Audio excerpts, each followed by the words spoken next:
आप जिस बैग को भी देख रहे हैं इसे मालसा टोश कहा जाता है। मालसा मीन्स ब्रेड और टोश मीन्स बैग, जो कि फसह के पर्व पर यूज किया जाता है। और रबीज कहते हैं कि मालसा टाश एक यूनिटी को दिखाता है, जिसमें 3 पीस ब्रेड होते हैं और एक बैग होता है। It means 3 in 1। लेकिन रबीज कहते हैं कि यूनिटी पेट्रियार्क्स को दिखाती है, और मसीहत में हम जानते हैं कि वो unity father son and the holy spirit है।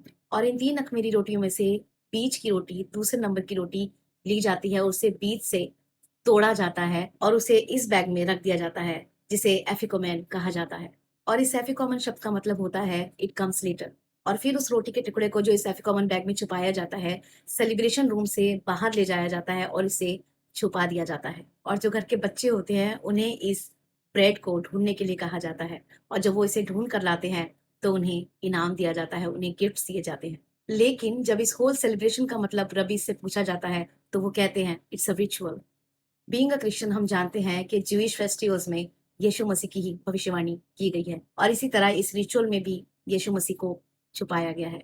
मातसा अखमेरी रोटी होती है जो कि निष्पाप यीशु मसीह को रिप्रेजेंट करती है, और इस पर होल्स बनाए जाते हैं और इसे इस तरह से इसको सेका जाता है, जो कि यीशु मसीह के घाव को, यीशु मसीह की स्ट्राइप्स को शो करता है, जो उन्होंने क्रूसिफिक्शन से पहले दर्द को सहा। जैसा कि वचन कहता है, by his stripes we are healed. बीच में से तोड़ने के लिए दूसरे नंबर की मात्रा को यूज किया जाता है, जो कि Trinity father son and the holy spirit यीशु मसीह के दूसरे स्थान को दिखाता है। और ये यीशु मसीह के शरीर को तोड़े जाने का प्रतीक है। जिस तरह यीशु ने अंतिम भोज में कहा था कि ये मेरा शरीर है, ये मेरी देह है, जो तुम्हारे लिए तोड़ा गया है, तुम्हारे लिए दिया गया है। उसी दूसरी मात्रा के आधे तोड़े हुए हिस्से को एफिकोमन बैग में छुपा के रखने का अर्थ, जो कि एक्चुअल में ट्रेडिशनल एक सफेद कपड़ा होता है, तो वो यीशु मसीह के शरीर को कफन में लपेट कर रखे जाने का प्रतीक है।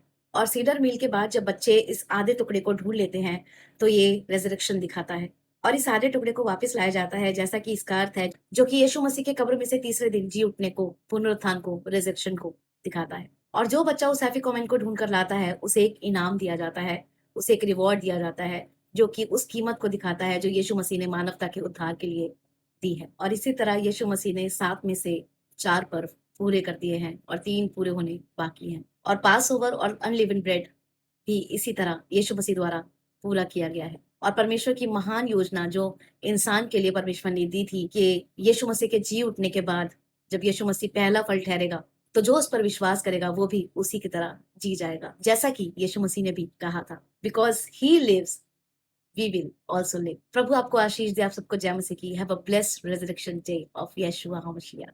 आमेन।